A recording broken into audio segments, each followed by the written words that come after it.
Kemudian ya ditangkap.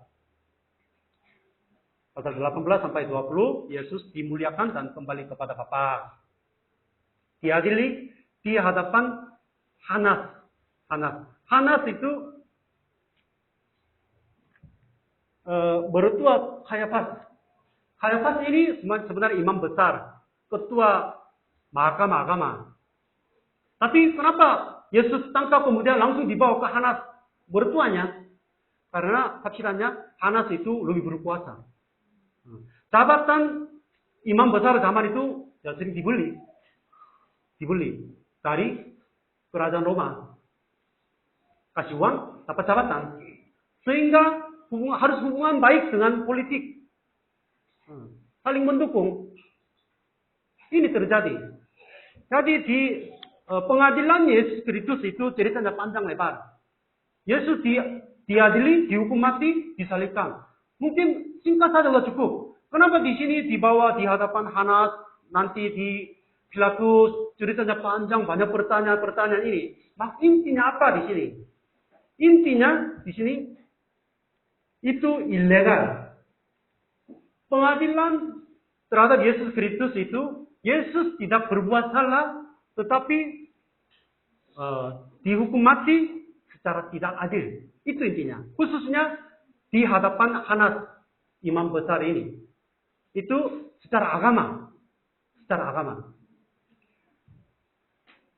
Jadi mau Yesus ditangkap di Getsemane, Yudas Iskariot mengkhianati, tidak melawan. Yesus tidak melawannya dengan kekuatannya. Bisa melawan. Itu Matius ya, banyak itu malaikat 12 malaikat pasukannya bisa datang untuk menghancurkan mereka. Tapi tidak boleh pakai pedang. Kemudian dia berkata kepada para juri Roma, akulah dia. Itu ayat 6-8. Akulah dia. Respon mereka jatuh ke tanah. Mengapa mereka jatuh ke tanah? Karena terasa kebesaran Yesus. Bukan seorang manusia. Itu betul-betul Allah yang hidup. Maka orang Romawi, para juri pun jatuh ke dalam. Jatuh. Kita juga betul-betul berdiri di hadapan Allah ya. Nggak bisa berdiri. Langsung jatuh ya. Pasti pingsan. Ini terjadi.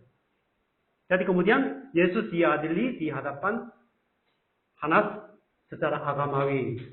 Pada malam, Sanhedrin tidak boleh menghakimi seseorang pada malam. Itu ilegal. Kemudian mahkamah agama itu tidak memiliki hak untuk menjatuhkan hukuman mati. Karena masih penjajahan kerajaan Roma. Hak hukuman mati itu hanya dari kerajaan Roma.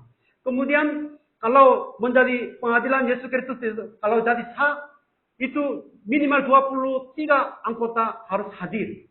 Tapi malam-malam, ya beberapa orang datang, menjatuhkan hukum mati untuk Yesus Kristus. Mengapa menulis itu cerita panjang ini? Yaitu Yohanes menekankan, secara ilegal, Yesus dihukum mati. Sedih ya. Tapi, Kayafas bilang, ya adalah lebih berguna jika satu orang mati untuk seluruh bangsa. Tapi ini sebuah buat yang akan terjadi pasal. Dulunya imam besar dia berbicara. Satu orang mati, ya untuk semua orang. Bagaimana mungkin satu orang mati, semua orang dosa diampuni? Itu pertanyaan dari banyak orang di sini kan. Manusia harus menanggung dosa masing-masing. Tapi itu Yesus sebagai wakil semua manusia. Adam seperti nenek moyang kita, wakil seluruh orang berdosa. Jadi nanti Adam yang kedua, Yesus itu mewakili menanggung dosa semua orang. Itu artinya wakil. Dan itu ilustrasinya ya biasanya itu tim Indonesia menang. Timnas lawan itu timnas Indonesia itu timnas sepak bola Korea melawan. Oh, Indonesia berjuara. Itu tim Korea dikalahkan. Saudara-saudara senang nggak? Senang ya? Tahu kira sedih. Kenapa ini terjadi? Kalau senang, kenapa saudara senang? Ada uang nggak? Enggak ada uang. Untungnya apapun nggak ada, hanya senang saja. Mengapa senang? Karena timnas Indonesia mewakili bangsa Indonesia ini. Jadi satu orang itu Adamnya satu orang, dia jatuh ke dalam dosa. Sehingga semua orang lahir dengan dosanya. Bukan saudara-saudara berbuat jahat di bumi ini. Sebelum lahir, sudah ada bibitnya, saudara-saudara. Banyak agama mau mengobati bibit itu dari Adam, tapi tidak ada solusinya. Hanya perbuatan jahat atau perbuatan yang salah itu setiap hari. Bagaimana hapus? Maka bibitnya belum dicabut, hanya mau obati oleh obat-obatan sedikit-sedikit. Bagaimana disembuh ya? Berbuat dosa lagi. Bagaimana menghancurkan bibit yang ada di dalam kita? Jadi itu Adam yang kedua, yang mewakili semua manusia. Dia yang menanggung dosa kita sebagai wakil semua manusia. Jadi itu sudah ada hubungannya. Kemudian pengadilan yang kedua di Pontius Pilatus. Ya, setiap hari Minggu kita menyebut ya Pontius Pilatus dalam pengakuan iman rasuli. Kasihan ya. Pontius Pilatus itu di sini artinya secara politik. Secara politik. Ilegal juga. Penghakiman, pengadilan tentang gereja juga sama sekali sama. Secara agamawi tidak adil, secara politik juga tidak adil. Kadang-kadang agama politik bekerja bersama-sama. Saling memanfaatkannya. Saling bantu. Ini Pontius Pilatus ya, terjadi Pontius Pilatus secara politik, terus menyangkal Yesus 3 kali sudah. Kemudian Pontius Pilatus, Pontius itu kampung halamannya, nama mereka. Orang berasal dari Pontius. Pilatus itu artinya yang pintar pakai tombak. Tuh. Maka tiap prajurit pintar pakai tombak, banyak itu seperti pahlawannya. Orang yang sukses sebagai tentara. Sehingga dia diberi jabatan wali negeri di daerah Yudea. Kira-kira 10 tahun. 10 tahun. Dia bertanya, engkau inikah raja orang Yahudi? Dia bertanya banyak hal. Tetapi pertanyaan yang pertama kepada Yesus Kristus, engkau inikah raja orang Yahudi? Itu artinya dua arti. Yang pertama, raja orang Yahudi kalau muncul di dalam daerah penjajahan kerajaan Roma, itu artinya berbahaya secara politik. Ada yang protes untuk memerdekakan bangsa mereka. Betul-betul raja datang. Kemudian mau lepas, merdekakan dari kerajaan Roma. Itu berbahaya. Maka sebagai wali negeri, sebagai di bawah kaisar kerajaan Roma, dia harus menghancurkan semua kekuasaan ini. Maka bertanya, raja Yahudi.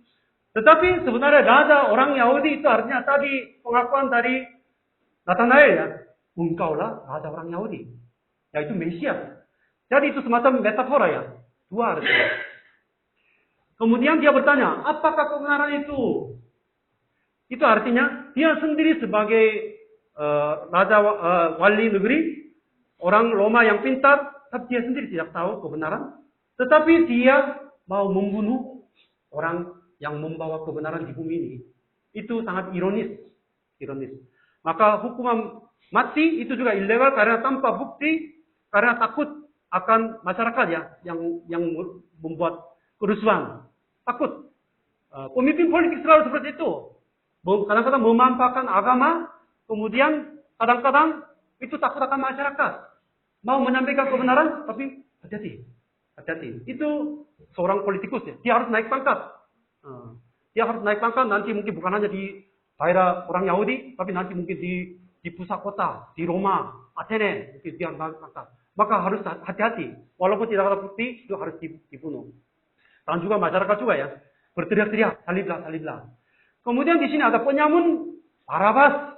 Tiba-tiba itu ada penyamun Barabas itu dibebaskan menurut kebiasaan Paskah. Jadi hari raya Paskah itu hari kemerdekaan bangsa Israel. Tanggal 17 bulan Agustus kan Indonesia merdeka. Betul ya? Korea 15 bulan Agustus. Tapi itu mereka orang Israel itu bulan yang pertama tanggal 14 ya itu hari merdeka mereka. Keluar dari Mesir, hari merdeka. Jadi itu maka untuk merayakan hari itu satu ya orang jahat dibebaskan, itu ada aturannya. Tetapi namanya Barabas. Barabas itu kalau Matius pasal 27 ayat 17 itu Yesus Barabas. Barabas itu artinya apa? Anak Bapa. Beda dengan anak Bapa ya. Allah Bapa, bukan Allah Bapa ya. Kenapa Bapa?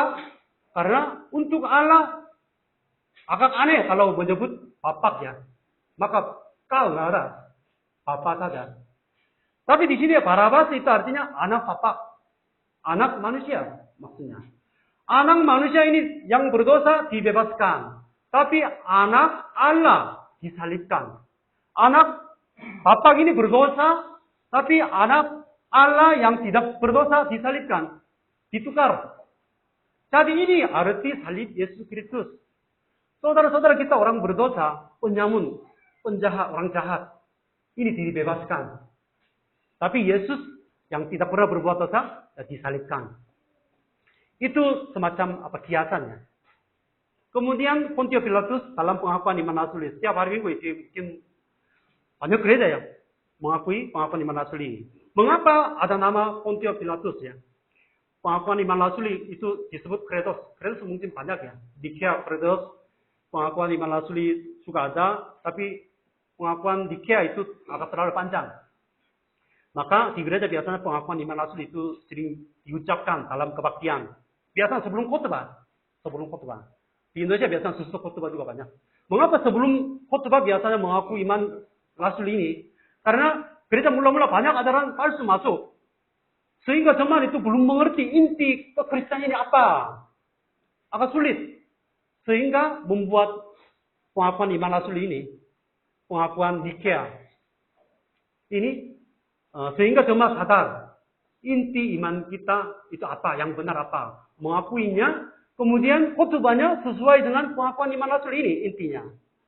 Tetapi sedihnya, di dalam gereja, banyak ayat-ayat dari perjanjian lama disampaikan kepada jemaat, tapi satu kali pun tidak menyebut nama Yesus.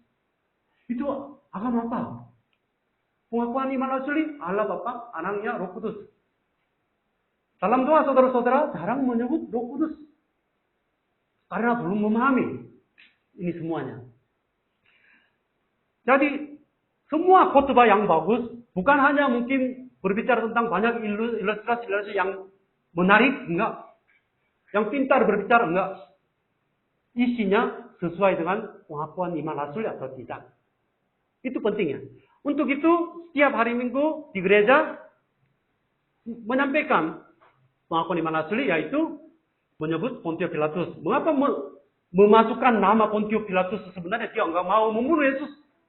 Hanya takut. Ya terbiasa dalam bidang politik ya. Tapi di sini yang pertama tujuannya membuktikan fakta sejarah. Salib Yesus Kristus dan kematiannya, kebangkitannya betul-betul terjadi zaman Pontio Pilatus. Itu fakta sejarah. Bukan hanya melihat penglihatan-penglihatan yang sering beredar di gereja mula-mula ya. Enggak.